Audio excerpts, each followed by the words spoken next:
Hello students, how are you all? Welcome to your favorite YouTube channel Rastiv Dhar. In this video, we are going to discuss about your third chapter called Fiber to Fabric.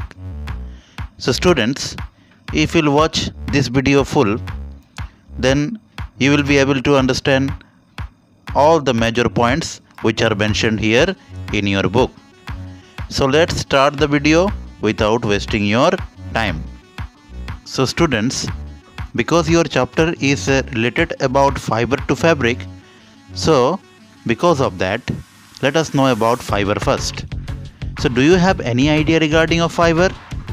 If not, then you just listen me.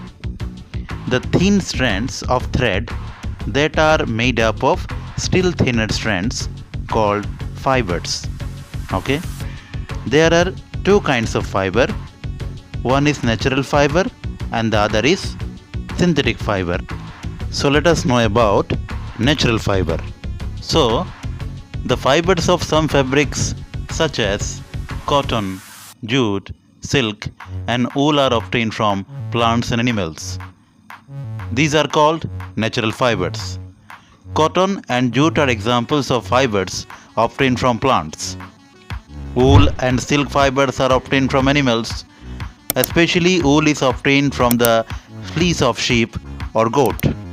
It is also obtained from the hair of rabbits, yak and camels.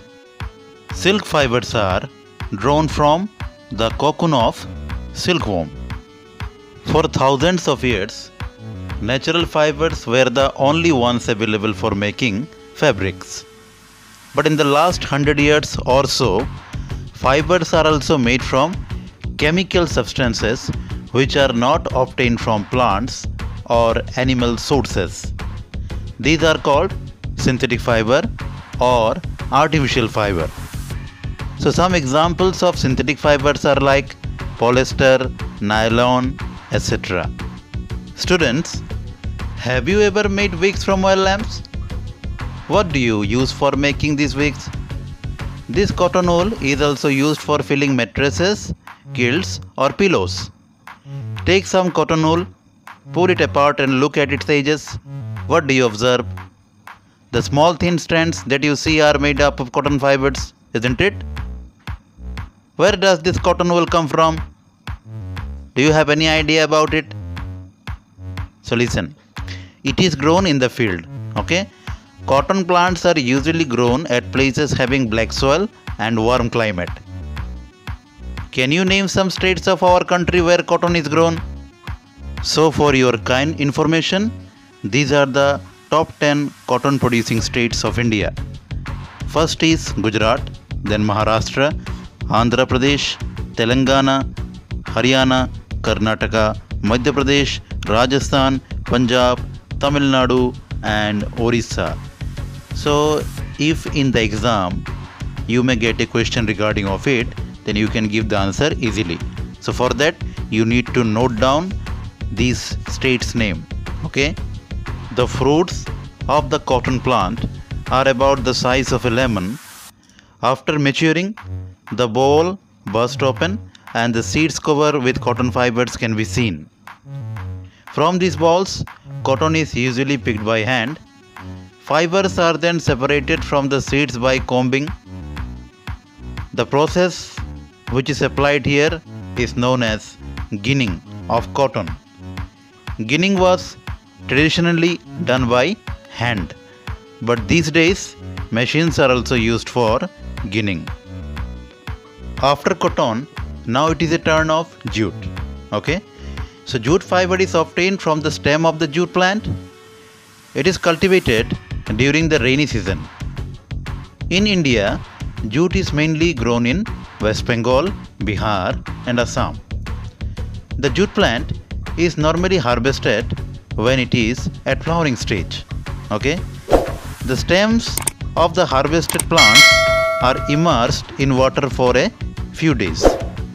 The stems rot and fibers are separated by hand.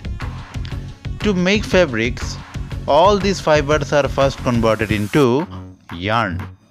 So you can see an activity which I mentioned here.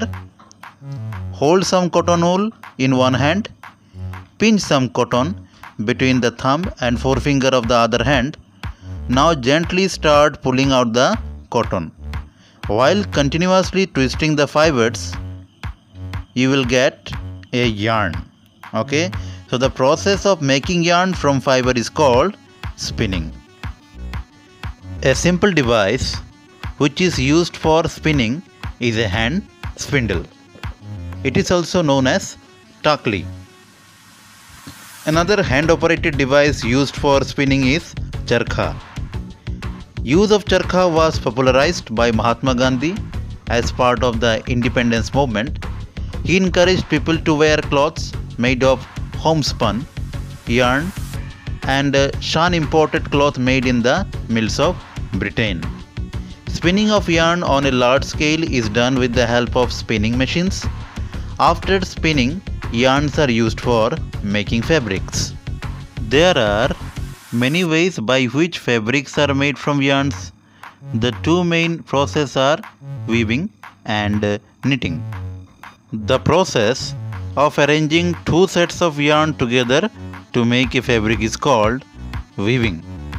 In a similar manner, two sets of yarn are woven to make a fabric. The yarns are much thinner than our paper strips. Of course, weaving of fabric is done on looms. The looms are either hand operated or power operated. So students, have you noticed how sweaters are knitted? In knitting, a single yarn is used to make a piece of fabric. Socks and many other clothing items are made of knitted fabrics.